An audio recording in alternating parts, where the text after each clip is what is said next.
There are 6 Democratic contests this week, 3 on Tuesday and then 3 more on Saturday. Bernie Sanders could go 5 for 6, possibly even 6 for 6.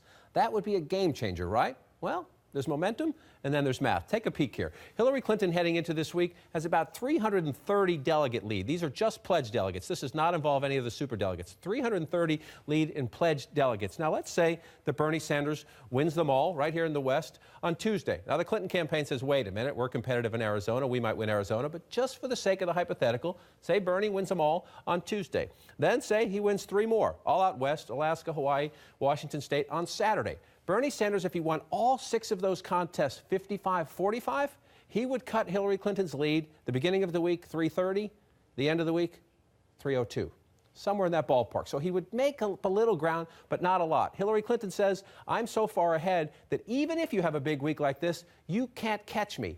Why don't you tone it down, Senator Sanders? He says such talk, though, is reckless.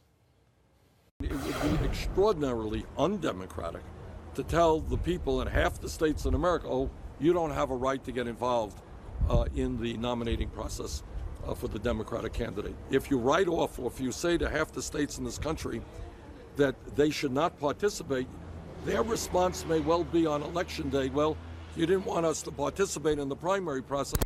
You know, we're not going to come out for the general election. Oh.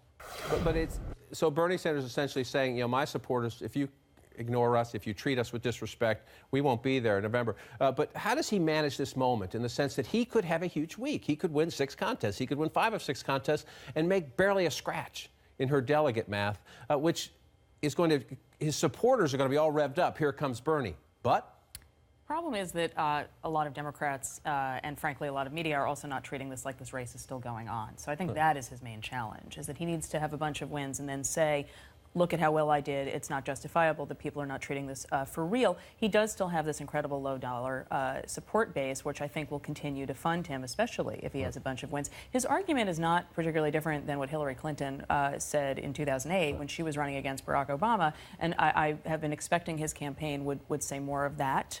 His language is also, or excuse me, his remarks in substance are not that different than what Donald Trump is saying either. It's just that the tone is very different. But I do think that mathematically it is becoming extremely hard for them to make a credible case, and they have changed their argument, the Sanders campaign. Before, it was that, you know, superdelegates shouldn't count. Now they're looking towards superdelegates, and I think that becomes difficult to navigate. And his point about staying home in November actually does cause a lot of fear for Clinton folks, and they realize that as much as she can talk about saying get out or suggest get out, they have to be very careful about that, because should those young voters especially stay home in certain states, it could rob her of winning places like Colorado, Nevada, you know, even perhaps places like Pennsylvania if you have to make up a margin against a Trump. So they have to be very careful. They know, though, that this is going to be a rougher week for them potentially because he will win. The problem is if he doesn't win with like 80% plus in each of these contests, he will not catch her.